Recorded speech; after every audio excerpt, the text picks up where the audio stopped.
Derrière chaque échec se cache une opportunité. Et quand une porte se ferme à toi, il y a plusieurs portes qui te s'ouvrent.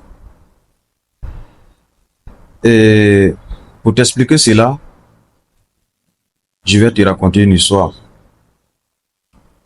Il fut un temps, dans un village où vivait un jeune homme.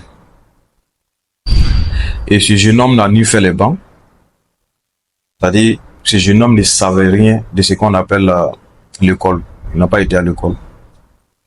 Et à force de chercher du travail, il y a une compagnie qui voulait un agent de sécurité. Les gens qu'on appelle les gardiens, un agent de sécurité. Et le monsieur a donné rendez-vous à ce que le personnel passe au bureau pour un entretien. Et quand le jeune homme est parti à la société lui demande s'il a une adresse email. Vous tous connaissez une adresse email. Ceux qui ne savent pas, allez-y faire des recherches, c'est très très important.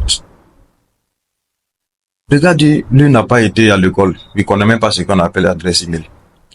Or, les conditions de recrutement étaient juste d'avoir une adresse email et puis on te recrute directement dans l'entreprise. Donc, ce qui veut dire quoi? Le monsieur n'a pas l'adresse email, donc il a échoué directement à son poste. Et quand le monsieur a dit n'a pas d'adresse email, le gars lui dit, ah, ça sera très difficile parce que tout se passe, voilà, tout se passe avec votre adresse email. Vous allez recevoir, quand vous allez faire le dépôt, vous allez recevoir toutes les informations sur votre boîte email. Donc, désolé, on ne peut pas vous recruter. Le monsieur s'est senti vraiment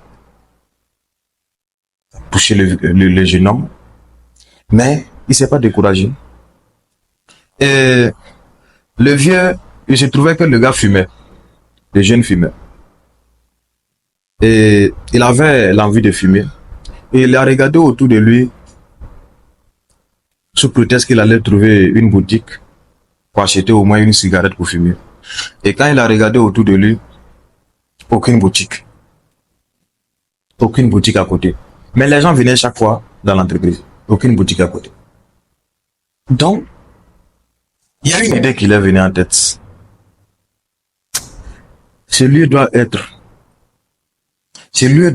une bonne zone. Un bon